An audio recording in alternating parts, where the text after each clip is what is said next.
I want you to remember the one man who beat you.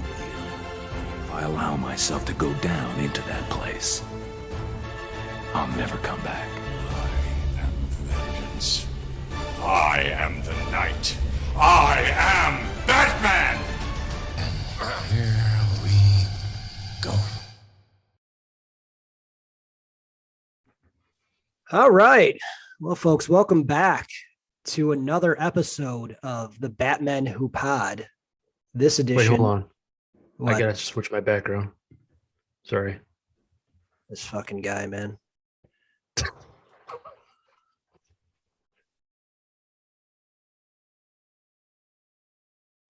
You know how to do it, bud? Yeah, it's just I got so many goddamn folders. It should be saved already in your Zoom. Oh, really? Wild. It is wild. There you go. Yeah, let me go to San Fran with fucking Pelosi. Mm-hmm. Oh, shit. All right. Vern's right. It's just fucking buried down here. Oh, that's cool. I'm not gonna hurt you. I'm just gonna bash your brains. Okay, cool. Sorry about that. All right, folks. Welcome back to episode 3 of the Batman Who Pod, the Batman Forever. On this episode, we're going to feature two of the finest men in all of the Batmen. My co-host here, Chris Robert Ripsky, and myself, Matthew Veneri, aka the $1,000 Bruce Wayne.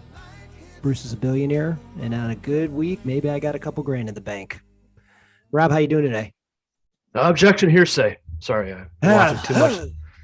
I watched too much of the Johnny Depp trial. I'm doing good. I'm doing good. Finals were this week. Finally got over that nightmare, and we're ready to move forward. How you doing? Good, man. Just living the dream every day in the beautiful state of IL. I'm sorry. Doesn't get any better. Hey, it's not any better here, so we're both trapped. Yeah, I know. It's great. Well, in this episode, we got a fun-filled, packed episode. We're going to talk about various things. One of the legends of the comic book industry left us not too long ago. We're going to go over that. We're going to talk about some rumors or an announcement about the sequel to Batman, The Batman, excuse me. Get it right. Yeah, I know. Geez. 4K releases from The Batman by Rob. He's going to go over that with us. In the Batman collecting segment, we're going to go over some Hot Toys updates, DC Direct updates. I'm going to share my collection of the late, great Neal Adams that I have collected over the years, and then go over some purchases. Then on Batstalgia, we're going to go ahead and talk about the 89 Toy Biz line from the Batman, which I think was a staple in our childhood. Oh, yeah. Some pretty interesting toys back then when we were growing up. So we're just going to kind of talk about those. And yeah, and then we're going to close with a fact about the late, great Neal Adams, and then just wrap everything up. So without further ado, let's get started. All right.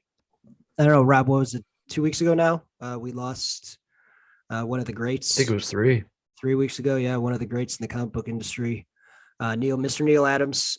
He was a staple in the Silver Age of comics, which was what, the 60s through the 80s. His run on Batman. Go ahead. I'm sorry. Go ahead. I interrupted you. No. I was going to say his run on Batman was by far my favorite. That's what really attracted me to him.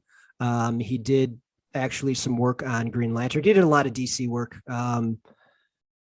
But we'll share some of my collection that that I've collected and been able to obtain over the years. And it's pretty awesome to see the art. I've gotten to meet him a couple times, and he's actually sketched 2 of the covers that I have of his books. I actually have a video of him sketching Catwoman on the cover of Batman 400. So it's pretty wild now to think about that.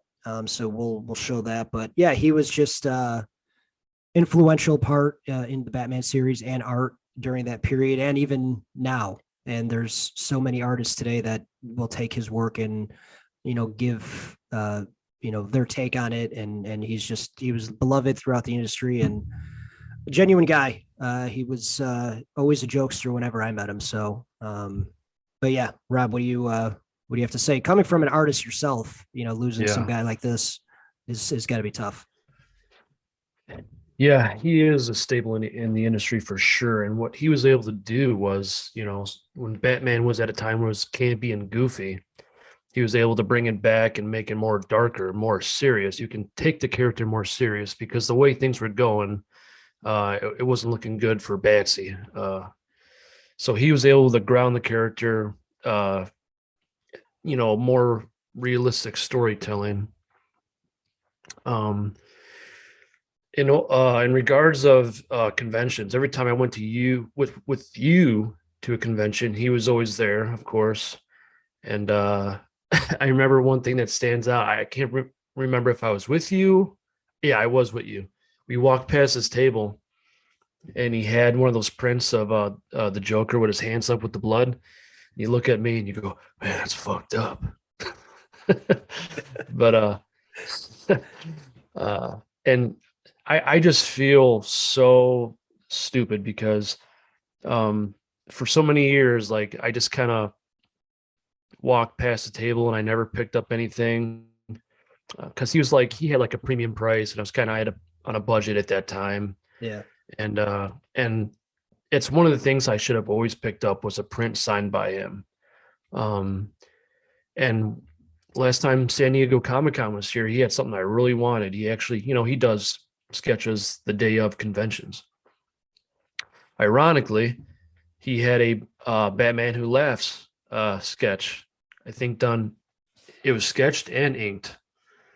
And I was like, fuck, I want to get that, but it's like $120, man, for a sketch. I don't know. So I just kind of passed it up. But the number one thing I want to do this year was I was going to go to his table and pick up one of those day of sketches. And unfortunately, we lost it this year. But I never got to meet him personally like you did. But from what I've always seen videos of him and just from a distance, he always seems like the nicest, coolest dude. For the artist community, yeah, it's a severe blow. He was 80 years old. He was up there, but I mean, 80 still. I think people live to their hundreds, so he was still young in my opinion. Still too early for him to go. Yeah, it's unfortunate that you weren't able to hit the booth with me, and just kind of mingle with him, maybe have a conversation or two. Yeah, he was definitely one of the greats. And we'll get into his work a little bit later on, some of the stuff that we've collected or I've collected. He did grow up in a military family though, which was, I thought, very interesting. And he was always moving, wherever, they were based at next. So he's got quite the history. He's done a lot and, he will be missed. So thank you. I believe Neal. it's Batman. Go ahead. I apologize. Go ahead. No, go ahead. What were you going to say is Batman? No, I was just going to say, I believe his Batman run, if you can believe it, it was only 1969 through 1973. So it was short-lived, but in those few years, he got so much done and so much that stands out still today. It's kind of like when you look back at Tales from the Crypt. I know it's a weird reference. Yeah, no, I get it. But Tales from the Crypt was only like 4 or 5 years. And it's lasted forever, and it's amazing. Yeah, when you do that quality of work and work that really stands out, it's kind of timeless. And I think that's what you're getting at there is the stuff that he did, even though it was short-lived in a time sense, it's timeless because it's still relevant today and it still is impactful today. He actually, in 1962, he began his comic career at a newspaper enterprise. And he did Ben Casey. I guess that was the strip that he did. And then obviously, in the Silver Age, he really, his work just stood out because like you said, Batman was coming off of this goofy ride and he was able to ground him. And I think that's one of the things that we've always loved. I think that's what everybody loves about the character the most One, he doesn't have superpowers. Two, he's grounded. He has human problems. You know what I mean? So many of the superheroes today, or the other superheroes, like, yeah, they do have issues or whatever. They have their problems, but Bruce was always the most grounded because he was human, not superhuman. You know what I mean? So Absolutely. But yeah, no, Neal will be missed. You know, Rob, I'm hopeful that even when the conventions hit back up again, maybe they'll still have a booth in memory of him, and you know, still trying to get some of his work out there in people's hands. So you still might be able to grab that print. And I know his shop actually is still up online. Oh wow. Okay. His son is running it. They just asked, you know, don't expect it to get, you know, depending on how volume of orders that they get, which I'm sure it's probably has skyrocketed over the last few weeks. They're going to get to it as they get to it. It's not going to be any sort of rush. So, which is completely understandable because they're probably going through a rough time right now. So, but yeah, no, Neal, you will be missed. We appreciate all the work you've done. And again, we'll circle back with him in a little bit. Next here on the plate, Batman 2. What to expect? What are we theorizing? We have a sequel coming up. Obviously, if they didn't make a sequel, it would be kind of weird. But hey, I mean, there's been stranger things, no pun intended.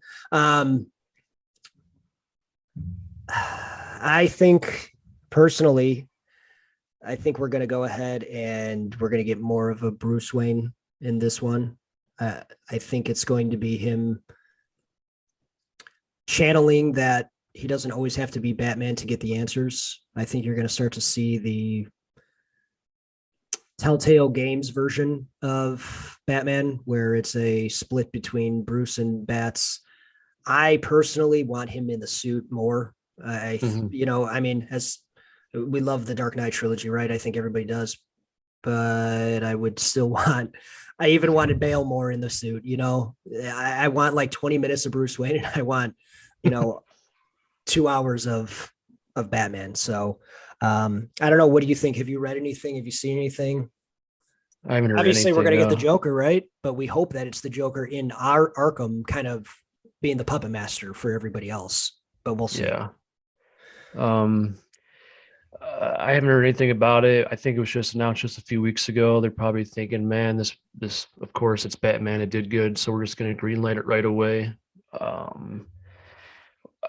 What we discussed before, what this movie worked best was he was in the suit majority of the time.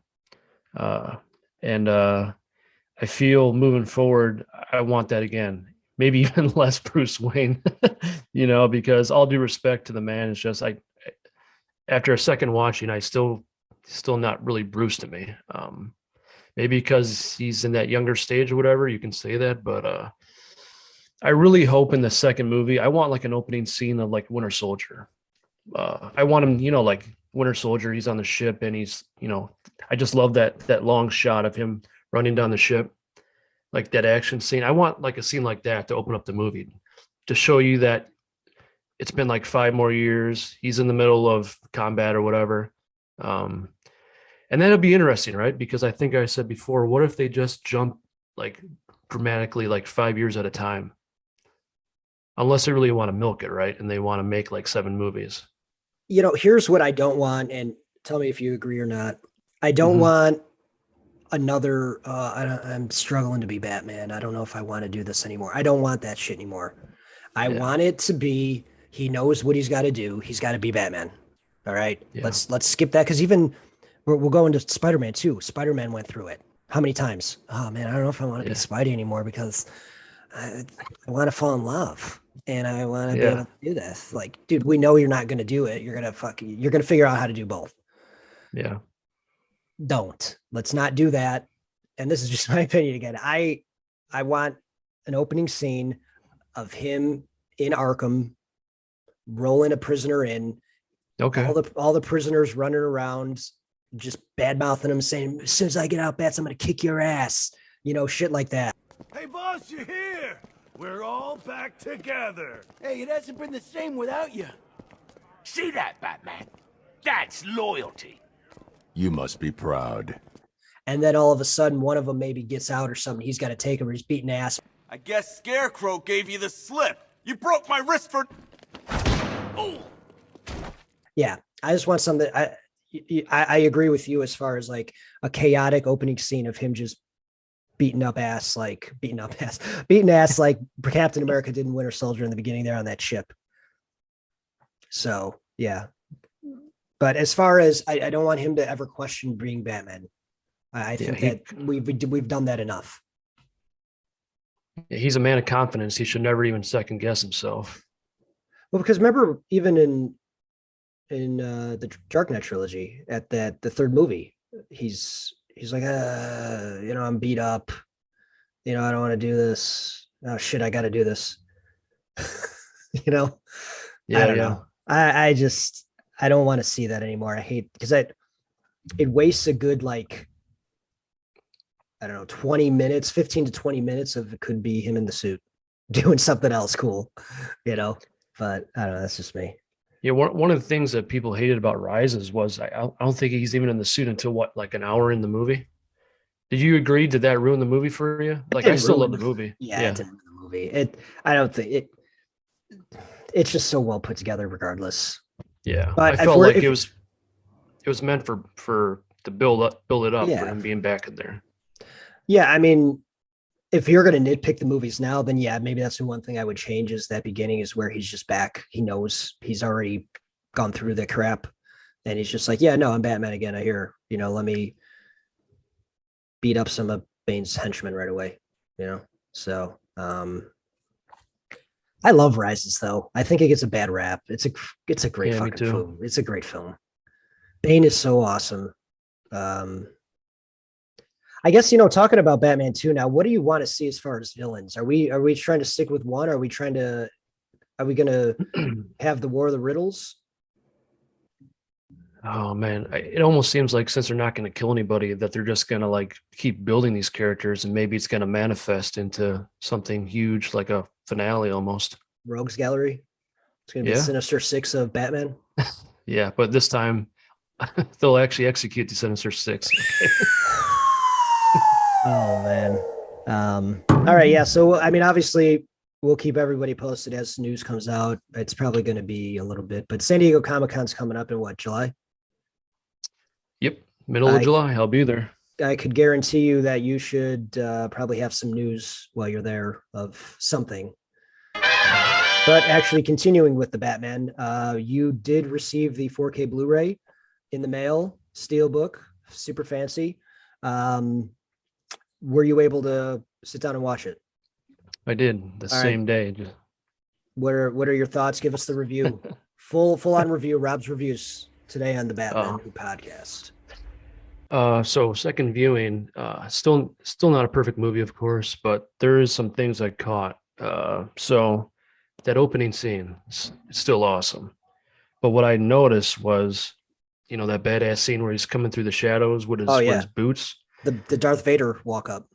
Yeah, I realized when you kind of read his body language, he's still he's not sure of himself, and he's holding his breath, going, "Man, I hope this fucking works." Dude, right? No, I see. I'll have to watch that now. That's incredible. But you're right. I could definitely see that him being like, "Oh shit! Well, I hope these guys are fucking scared." Because he walks so slow and for fear, but as he's walking towards them, and you see him taser the guy, and they pan back to his face, and he's like, ah! He's kind of just imagine all this first of all, nobody even would do something like this, and to think that you're actually doing it in the moment, and you're in some person's face. Dressed as a bat. Pause for a second. When you do that and you're in post-production, you have to put Mike going. I will, yeah. Yeah, I'm definitely going to find that.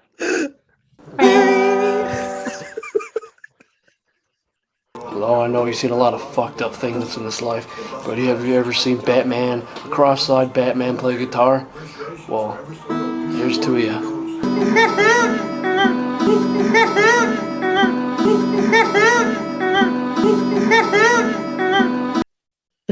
Oh, man. I can't get my eyes going like that asshole that long. All right, so All right, that's a good point, though. That is, I'm gonna have to go back and watch that, but that makes complete sense because he's still unsure of himself. This is year 2, but keep going. So you're saying he makes that awesome face? Yeah, but he's just like, and this is all still new to him, so it's just kind of like he's not scared with them, but he's taking it all in, you know. As far as the resolution of the movie, so I totally stole this from a guy I watch on YouTube. I think his name is Movies at Home, Films at Home. I forget the guy's name. I apologize, but I'm glad you're giving him good credit. I know. So, but he said in his review, and this is pretty cool. So the cinematographer, Greg Fraser, is the guy's name. He did the cinematography for Dune, which I haven't seen that yet. I heard it was good though. Yeah, cinematically, it's awesome. Yeah. The costume team is incredible on this film. I take quite a huge responsibility in effectively putting all those people's craft on screen. Trying to see into a character through a dark costume, through dark eyes, is very hard. To see emotion, but not give away the mood. Light is super important to me. It's one of the reasons why I love working with Greg. It's funny because we would look at different things and we'd look at the cowl, he'd turn a light on, and we both look at it, and when a certain light would come on, we'd go, oh, sad, no good. When we got really excited, we knew something was really exciting. We wanted to remind viewers about first Batmans, you know, the early comic books. The character that lurks in the shadows. From every single angle, we wanted to be able to take light away from his foreground, but to be able to recognize his silhouette. But within those silhouettes, you needed to see deep into Batman's character. So it became quite clear that we really needed to sort of skirt the line of fill light in the eyes, or no fill light in the eyes. Because not seeing into the soul of a character sometimes is more telling than seeing into the soul of a character. Finding that balance between seeing detail and not seeing detail, that was one of the big things that we explored very early on. He's the first cinematographer to develop this process. So this is how it goes. So they film the movie first digitally, and then they transfer it to film to make that grain feel, and then they transfer it back to digital. So that gives it that like 70s vibe to it, right? Mm-hmm. That's dope. That's freaking cool. I wonder, so I believe early on, that's something that Matt Reeves had said right away, that it's going to be this detective noir type film. And I think he nailed that pretty well then, even by doing, even adding that little touch to it, you know? Yeah, watching it back, like if I can just have scenes of just him and Gordon back and forth, the movie would just be a 10 for me. Yeah, no, 100%.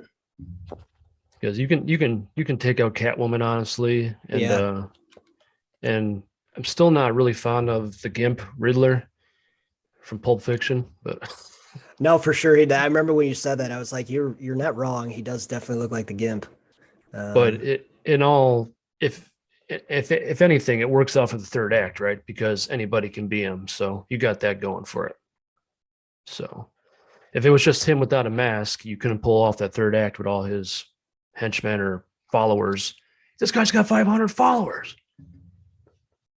I'm good with calculations. I'm very good at calculation. You know, a meeting would have been very good. And I thought my jokes were bad. I thought that was your impression of Morgan Freeman laughing at first. All right, well, cool. Yeah. So anybody looking to pick it up, I don't know if your local Best Buy will have the steelbooks anymore. I know they get like 5 in. So like 2. I went to 2 of them just to mess around, and shit, man. You only got like 6 movies at Best Buy in general. You know? Pretty soon I went in there yesterday. Pretty soon it's going to be a 4K bin. Oh, yeah, here's all the 4K movies we have, Rob. Yeah, it's going to be a Marvel, A24, and DC booths, and that's all you're going to get. You know, speaking of, this is going to be a little bit off topic for Batman, but I watched Stargate the other day, right? Mm-hmm. Like I told you, they have not remastered that movie yet. Really? 4K. And I'm like, dude, this movie screams for a badass remaster. Like they need to do it. And I think, so it's 94. So I'm guessing 2024 is the 25th anniversary then. So I would imagine, or I would hope that that's when they would kind of line that up.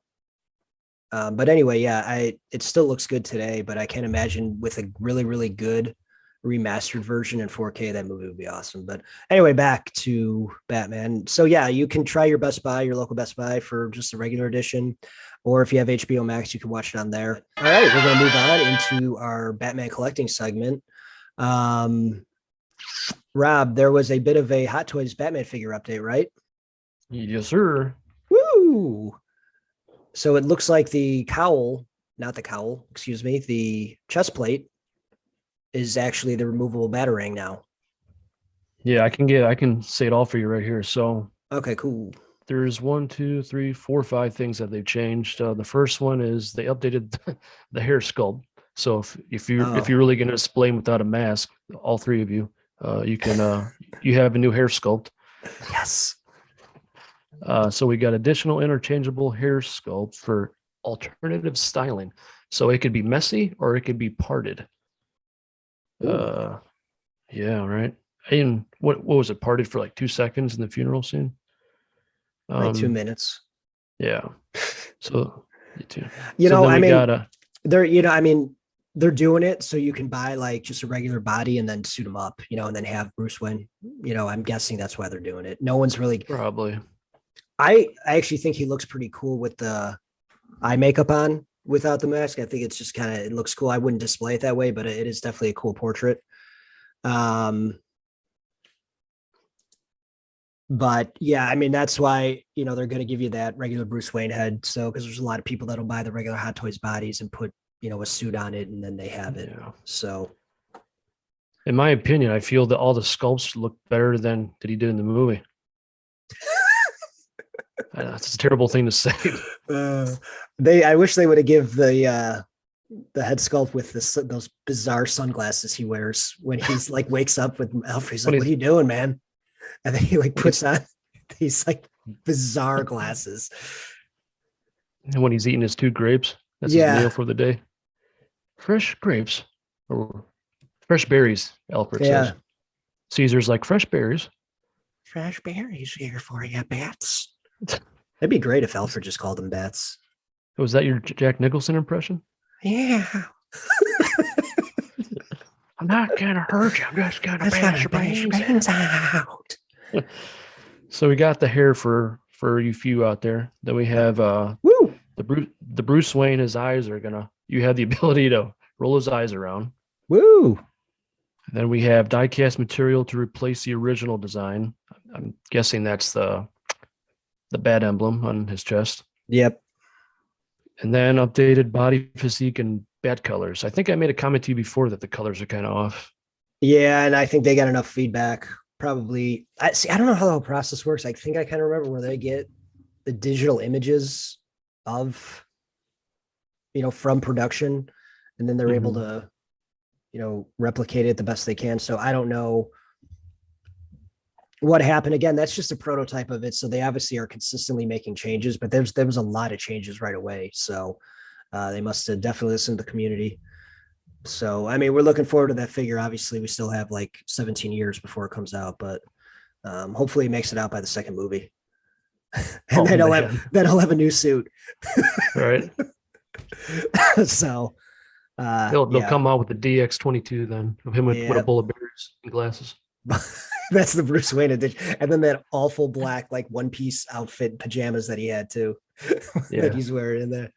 Oh man. But hey, I'll respect. No, he did a good job. I think we just have to get used to this Bruce Wayne, and he doesn't really feel comfortable in Bruce Wayne's skin yet. So that's why I think he was the way that he was. But I think you're going to see it definitely circling back to the second movie. I think you're going to see that Bruce Wayne come out some more. So I hope he doesn't. That'd be kind of weird.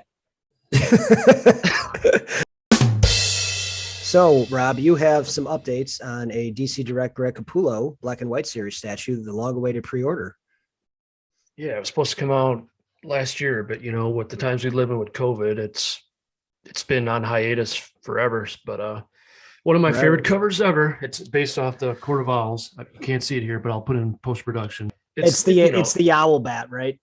Yes, with his hand up as the hand is turned into an owl hand, and he's like screaming. So it's a little smaller than than a quarter scale. I think it's like a 10-inch statue. We're talking about the statue, right? Yeah, we're still talking about statues at the moment. Yeah, okay. Cool. Yeah, but it's black and white. They go with a whole line of series. I think they're over 100 statues by now. Dude, talk about a collection if you could actually been able to keep up. You know what I mean? Like having all because they pay homage to all the artists, and that's what's really the coolest part about that whole line. You know, I only got one, and that's the McFarlane one. It's based off his. You got it. You know the date better than me. That's the only one I have right now because it's kind of sentimental to me. Because when I went to Comic-Con 2 years ago, they opened up a Comic-Con museum out here. And actually, they're going to have a Spider-Man exhibit next month. Pretty badass. 423. Batman 423 is McFarlane's red cover where he's like this. Yeah. Okay, my bad. Yeah. Sorry. No. And really quick, too, didn't he do a Spawn cover like that? I believe so, yes. I have a photo in the back you can't see, and I had the statue. But why it's kind of sentimental to me is when they opened up this Comic-Con museum, they actually had like a 10-foot statue of this actual design. Really? And they actually had a bid for it. And if you can believe it, it only sold for like $7,000. I know, that's it. Big Batman Gala event. They're going to be unveiling the number 100 black and white statue. And as you can see behind me, if you can pull back here, they've done a full-size version of the number 100 from the Batman cover I did for 423. Take a look how big this is, right? And look at some of the cool stuff that's here. We got the bat. We got the Batman. Look at the Klieg light is over here. Let's go over here. Look at all the costumes over here. Right? Got the costumes from the movies are over here. And if you go downstairs, they even got some cooler stuff. Let's go down over here. Look at this. Batmobile. Right? Little penguins back over there. Big giant ducky over here. Too bad you guys weren't here. It'd be a fun time. So yeah, some guy has a 10-foot fucking Batman statue, McFarlane, in his house for only $7,000. Yeah, that's pretty sick. And so that was, and the weekend that museum opened, the whole exhibit was just dude, you would cover your pants. I swear to God, the whole place was just a museum of Batman stuff. You had all the calls, you had all these art pieces. They had some one or two Batmobiles in there. They had a replica of the Penguin duck boat. It was something to see. I couldn't believe it's real. Still talking about it, but I'll have to put pictures in post-production about it. Please. Yeah, that's awesome. But anyway, my long-winded point was that's the only black and white statue I have is that McFarlane pose. I think that was actually number 100 at the time. So they got to be at least over like 110 by now or something. If anybody knows out there, correct me. Yeah, I mean they definitely have. They've been doing it for a while. They always make quality statues. So, congrats on actually getting it on congrats on your new company and you actually picking it up. So I'm going to get into what I've bought, and we'll end with my Neal Adams collection. But over the last couple weeks, I recently found out about Batman Dark Detective, which I don't know if you're familiar with. Are you at all, Rob? I am, yes. Yeah, so that really intrigued me because it's very 1984-esque. It's a crime-ridden world that's lawless. It's very similar to, it's like Blade Runner style meets 1984. So it's in like a cyberpunk type future. Okay. So what I did is I picked up the book, but I also picked up the McFarlane because it's just my favorite freaking Batman looking right now. The way he looks, he's got the brown trench coat. That was one of my favorite things about Snyder with the Nightmare scene is I love that military rugged Batman look. So you actually couldn't kind of see it, but we'll have better pictures. But I picked that figure up as soon as I was able to find it because it just looks awesome. And I'm getting slowly into the paperback now, and it is very, very good so far. So I highly recommend getting Dark Detective if you're interested in that type of cyberpunk world or Blade Runner world. So they have a figure coming, or a statue, excuse me. Wow. Oh, they have a statue coming, and it looks awesome because it's Batman in the trench coat. We'll go ahead and find that photo and put that in there, but he's like standing on like a sentinel almost, and just like ready to punt it. Dude, it's awesome. So I was like, what is that from? And then I started searching it and I was like, oh, well, the paperback's out. It's huge. So, and when I read kind of the backstory about how it was, it's like, Judge Dredd meets 1984 meets Blade Runner, I was just like, this is perfect. I would love to read about this. So also with McFarlane, Rob sent me a picture of the Dark Knight Returns figures. So I am slowly trying to gather that collection. I got obviously Bats first. I don't know what I'm going to do. I don't know if I'm going to let him breathe or what. You tell people what let it breathe means for people who don't know. Okay. Let him breathe means you open up and you actually display the figure and do what you need to do with it. I'm usually MOC, mint on card, because I think that the box is a big piece of the figure because of the art on it. And I think the way that they're displayed sometimes in the box actually look cooler than something that I could come up with. Honestly, I wish Hot Toys figures had better looking display boxes because the hardest thing is fucking getting those figures displayed the way that they have them in the pictures. And I'm afraid I'm going to break something every time that I move a limb, so, well, you get, and I have Hot Toys. Can you guys send an arm back? Yeah, yeah, exactly. So I will continue with the Dark Knight Returns. And, if I'm out and about, I'm at a Target or something, they're actually not flying off the shelves. So I'm able to kind of pick them up at my leisure for now. And also Amazon does have them. So those are really bulky, aren't they? They're like bigger than the other ones. Well, because he's got it's the build a horse. So you can recreate him on the horse. Correct.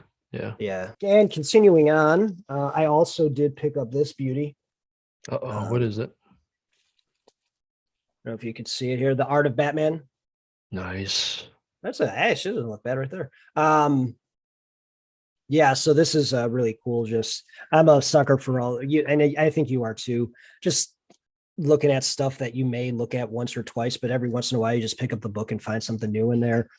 You just see a bunch of production stuff and whatnot. So yeah, another just cool purchase. I have them from all the Dark Knight trilogy, and I just want to kind of continue that. I think I even have it from Batman vs Superman. So just something that it looks cool on the shelf, and you kind of pick up, like I said, every once in a while and just open up a page and go, oh, that's interesting. So you put it back, continue with your day. Yeah. Well, if I can interject for a second, I picked this up last month at Target. It was an impulse buy. I'm not too sure of it, if I want to hold on to it right now, but it's a Target exclusive Funko of 89 Batman Joker. So Target usually has exclusive Funko Pops. And if you get lucky, you might find one, a rare one, and you might find it on eBay for like $100. So I just kind of picked this up, not knowing what I was in for or what it's going to be worth. You just kind of go out of a whim and see what it might be worth. I picked this up for $17. Currently it's on eBay, I think right now for like 50. So we'll see if that's pretty cool. We'll see if it goes up in price, but I don't see myself really hanging on to this. Don't get me wrong, it's cool, but I mean, I get other things I can put on the shelf. So if you're watching this, listening to this, if you want a purple Jack Nicholson Joker with an art decorated chatter mouse design on them, hit me up and I'll just sell this to you because, sorry, this fucking glare. Because I really don't. Can you see the goddamn thing now? It's a little better. So, anyway, just want to interject real fast, say that I got something as well. And if you want this, just hit me up. And now back to our scheduled program. So yeah, those were all my purchases. Now, Rob, I'll get you individual pictures, but I'll try to get on here as best I can my Neal Adams collection. These are all CGC graded as well. Nice. So do you actually send them through the mail, or did you pick them up like that? No. So Keegan, who I work for at C2E2 all the time, he actually got me my first big book, which was a book that I had wanted forever, and obviously it's a big boy purchase book, but he let me pay it down as, you know, I worked, and as I got money, I would send him money. And then finally, you know, 8 months later, I finally had it, you know, and then he was like, excuse me, we should get this CGC graded, you know, and, you know, have it come back, and, you know, you should actually have it signed by Neal first. And I was like, oh, that's a great idea, you know? So I don't know if you could see it, but it's Green Lantern 76, which is one of the most famous covers by Neal. There's his signature right there. But it's got the yellow label on it for those who don't know what that means. Jeez. It means that it is a signature series. So it's verified by a CGC employee as it's getting signed. So this was my first real Holy Grail comic book that I received from Keegan. So thank you. Huge shout out to Keegan. And all my big boy books are from Keegan, because he's able to, you know, work with me and make sure, because his theory is I'd rather have it be in someone's hands that it's going to be appreciated, you know, other than going, you know, to these big time guys that, you know, have these millions of bucks that they could just store them away in a vault or something, you know, which is still fine. It's an asset. So, but yeah, we'll get better pictures, but this is definitely a grail piece. So is there any events coming up you can plug them for? That you could plug him for? Yeah, he will be at C2E2 coming up. I don't know when it is though. If the dates have been changing, it might not be till December randomly. I don't know why. Wow. That was last year, right? Too. Was it December last year? Maybe it is different this year, but we'll take a look and we'll add it in. But yeah, Keegan is supposed to be at C2E2, and hopefully I'll be working for him again. So this next beauty is a very interesting cover. When I saw it and I got the story behind it, obviously you can probably tell when I show it, but I just thought, I was like, this is so crazy. It's actually a Batman cover with the Beatles on it. Nice. Not obviously not officially licensed, but obviously the likeness is the Beatles. So I never seen that before. Wow. And then I have him signed it right across the Batman there. 7.5 for those who care about the grade. You want to talk about sign of the times, right? And that's why I was just like, this is just like a timepiece, you know. It was unique, and I was just like seeing Batman with the Beatles. I don't know, it's just something that you just wouldn't expect to see. So yeah, I was like, yeah, let me grab this from you. This is probably arguably his most iconic cover. And this was actually going to be the one I was going to have him sketch the Joker on, but it never happened. Mm-hmm. But there this is 252. Yep. This is Look Out, Gotham. The Joker's back in town. Batman 251 for everybody. It's you've definitely probably have seen this on a shirt or something. It is honestly just an amazing cover. He signed it at the bottom there. Like I said, I'm sorry if you're watching this on YouTube, if you know, that's annoying, but yeah, I'm just trying to get a little bit of it in there for you. What a beautiful cover. I mean, honestly, colors pop. You know, I mean, it's only a 5.0, but you know, honestly, it's an old book. And I don't care. It's the colors pop well on it. This was actually September of, let me see on the back here, 73. September of 73. That's got to be my favorite cover by him as well, because that's my favorite It's my favorite cover by him. I bought it. I bought it twice. I bought it as a single poster, and then years later, just last year, they had a bunch of his stuff at Hobby Lobby, and I picked up a wooden board of that design on it too. So good. Yeah, I had to have it twice, and I almost bought it as a shirt as well. So it's just so iconic. It is. It's just not that, but like they put it on everything they can because that's how iconic it is. It's just like the Joker looks so perfect. Batman, like on the card, it's just, I don't know. It's a larger than life image. It is. And it's amazing. And it'll always be a larger than life image too. All right. This next one is Detective Comics number 400. Pretty big issue. It's the 400th smash issue. It's Batman and Man-Bat on the cover, and this is from 1970. But this one actually, it's gonna be tough to see, but it's signed by him, and it's got a sketch of Catwoman on the front, like within his cape. Oh wow! And he would do that upon request at cons, right? If you ask him. And I said, hey, Woody, who do you think you want to draw there? You know, and he's just like, oh, let's do Catwoman. And then he just out of nowhere in 5 minutes was able to draw that. And you could see like her eyes are within his like arm and his suit there. And it's just like the way he's able to do that and use the curves around his cape. Like it's honestly, it's crazy.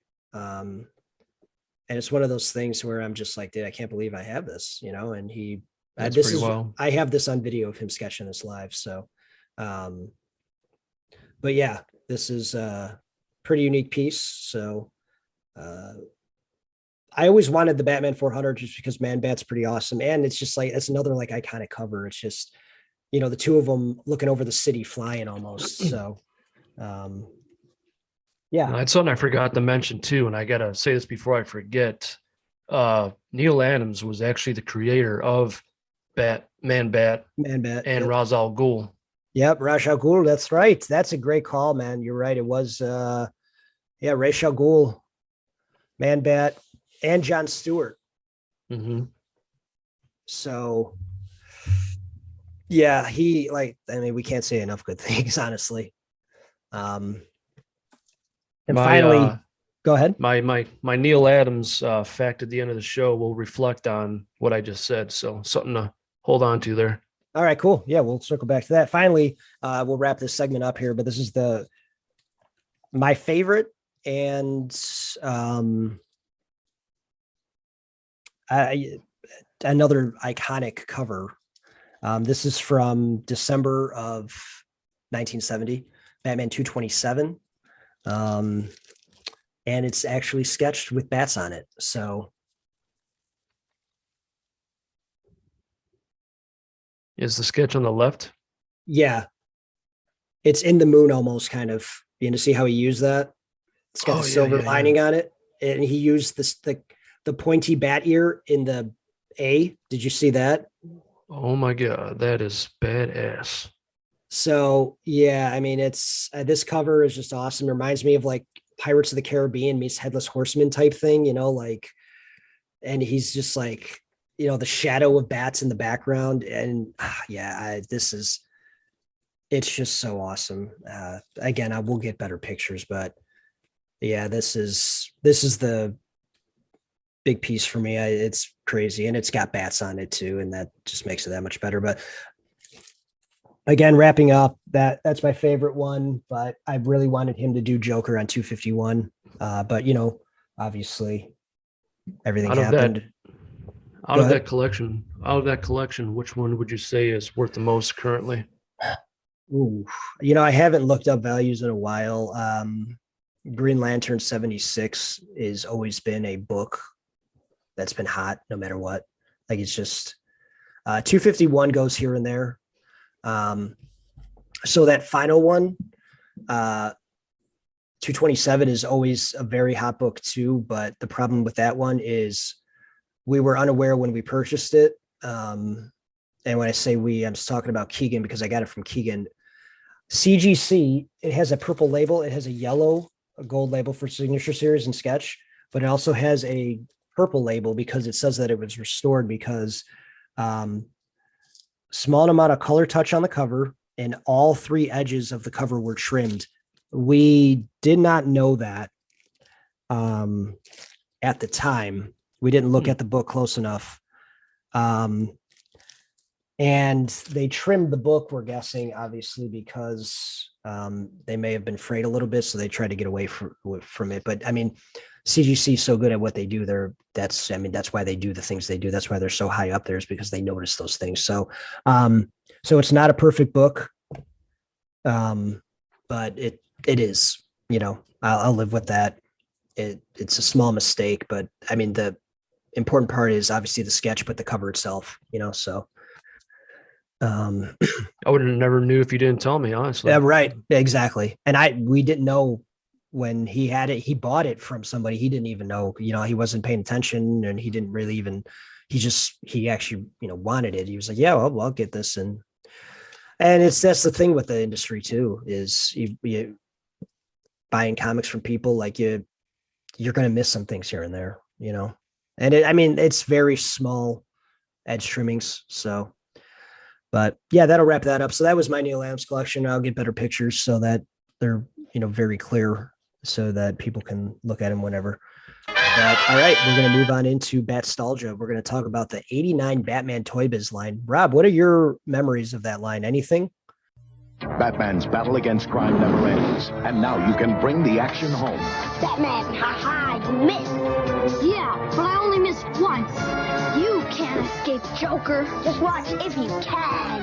You won't be alone for long. And in the Batcave. No criminal can hide from Batman. Batman, gotta run to jail. Each item sold separately from Toy Biz. I used to go to a lot of flea markets and swap meets as a kid. And that Batman and that Joker would be like at every single flea market sold. And always be like in that pile with the He-Mans and the Skeletors.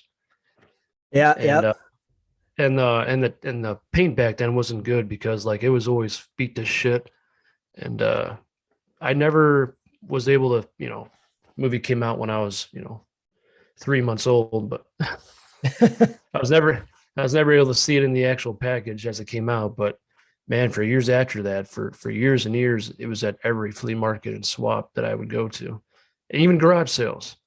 It was like it must have been one of those toy lines that it was just everywhere. And you got to imagine too that there wasn't that much out there than there is now, so it was probably in such mass quantities, and then people just chucked it when they were done with it, I guess. Yeah, I remember that Batman figure because it had like that dinky little cape on the back, that was like just one piece of cloth. But what always stood out on that line for me was the gold and purple packaging. It had that gold backing. And I think NECA actually reprised that when they brought their 89 Batman out. They kind of copied that packaging as a nod to, the original line. But it had like a cartoonish Batman on the front, a gold backing, and then a purple stripe on the top. And like, we'll have some pictures later on, but yeah, it was that Batman, the Keaton Batman, and then like that purple Joker that looked more cartoony than he did like Nicholson, and the joint would always be loose as crap. Like the joint on his leg would always just go like this. That the Batmobile, and then I think it was only the Batmobile. I'm trying to look here. Let me see. I think the Batwing might've been returns, but the Batmobile was pretty cool. Especially at that time. And you kind of hit on the head. They were mass produced because this was the first real Batman movie, and now they have this licensing opportunity, and it's just like, yeah, let's go. They also had, Joker. They had a Joker van. That's really what it was called too. It was called the Joker van. And it was purple, and it had like, you could spray water out at the front or something. And Oh, yeah, and they did have the Batwing. They did have the Batwing. So I remember having the Batwing. That was really cool. But that whole 89 Toy Biz line, it was iconic because it gave us our first taste of, Batman movie line figures. Yeah, so they had Bruce, they had Joker, and then they had, I believe, the Joker's goon as well. One of the goons. Bob, is that what? Yeah, okay, yep. They did. They had Bob. They did have a Batcave, but it wasn't Wayne Manor like they had in Batman Returns. That was the iconic. Remember the Batman Returns that you folds open? Yeah. Yeah. Awesome. Still have it actually. We'll talk about that in a later line. But the Batman play set here was kind of like the underground layer. But it was an interesting line because like we said earlier, it was more cartoony than it was like actually movie accurate. You know what I mean? Very similar to, I'm going to say this too, to circle back to Stargate. Do you remember the Stargate line that was more like cartoony? I remember getting them for Christmas one year. They got me the whole set, but they were more cartoony than they were movie accurate. So like Mattel, like cartoony, like WWF Hasbro line back in the day. Like those figures were so iconic because they look like comic book characters. You know what I mean? Like those wrestlers were just so jacked. I mean, it's awesome. Speaking of the devil, look at this. I mean, this thing is awesome, but I mean, Ultimate Warrior was more of a comic book character anyway. I mean, the guy was bigger than life. So, yeah. But yeah, that's what made these toys so interesting was it was like a blend of the comic book style with the movie. But yeah, I remember these. I remember after watching the movie, like going to the store and being able to find them. I believe it was Toys R Us that I used to go to, and they would be there for a short time because they also released that the superheroes line as well from Toy Biz, which has like Robin, Penguin, and it's similar packaging, and they had like these crazy like wrestling figure like actions like karate chop. Exactly. But yeah, I mean, I just want to talk about it because it's still stuff you would find in KB Toys if you went in the early 90s because there was like so much of it, KB Toys. Now you're taking me back. Yeah, man. You would go into KB Toys, see that beautiful sticker on there.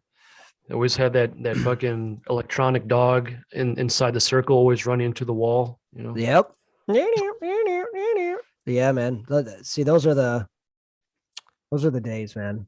KB Toys. I just wanted to touch base on it because it was part of my childhood, and I think 89 has just got such a staple, obviously, in Batman because it was the first Batman movie for us outside of the 66 movie that they made.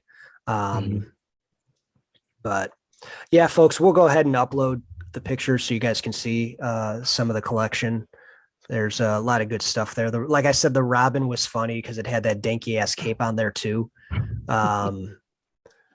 And it's funny too. His was the karate chop. So go ahead.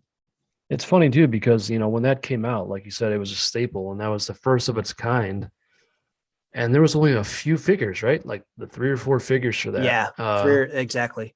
It was 3 figures. But if you fast forward 8 years to Batman and Robin, that's all it became, was all about toys. And they did this really, even annoyed me as a kid, right?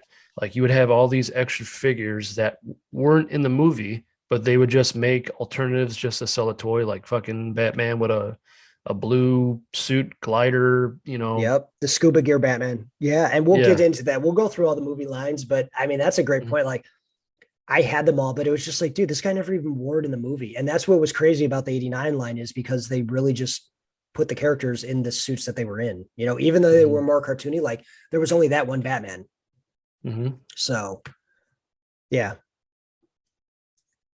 Pretty cool line though. And it's pretty much started the licensing craze, I would say. I would say so too. For Batman. So, I mean, they saw how successful the toy line was and were like, okay, well, we can really do a lot with this. Because that DC superheroes line followed suit.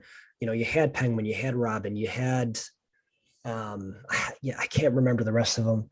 There was quite a few characters that came out of that line that were same type of figure, but it just extended the line, so that Batman had more enemies, and then, DC had more superheroes. So cool beans. Who? All right. So Rob, I'm definitely interested on this next segment. This is going to be our Batpedia. This is a little thing where we just have a fun fact about Batman. But Rob, you said today yours is actually going to be about Neal and Batman, huh? Absolutely. Just so you know, real quick, we do have 10 minutes remaining, so we're going to have to kind of breeze through this. You got it. So I guess, my YouTube algorithm just knows what I'm looking for without even searching. So this just happened to pop up. This was a guy on YouTube. His tag is Mr. Hollywood TV. And it's just like a minute and a half snippet of him interviewing Neal. And Neal makes the point where when they were filming Batman Begins, the publisher at DC Comics wrote him $100,000 check for the rights of Ra's al Ghul. Okay. Wow. But when X-Men, when they made the X-Men movies and they would have Havoc in the movie, another character he created, they gave him nothing. So this just kind of used this character and kind of ignored him. And that wasn't even Disney at that point. That was Fox. So why haven't I gotten royalties for those? Oh, you don't? You don't get royalties? No, I get royalties now and then. But when you think of how much it should be, I should get big royalties. Someone needs to make a call for you. I think so. No, when they come and they give me a royalty check, like Ra's al Ghul, who was the villain of the first of the last 3 Batman movies, when they did that movie, the publisher of DC Comics came over and gave me $100,000. Gave me a check, handed it to me. Yeah. Right? There was no contract. Do you have any say in but when they had Marvel had Havoc appear in a couple of movies, nothing, not a dime.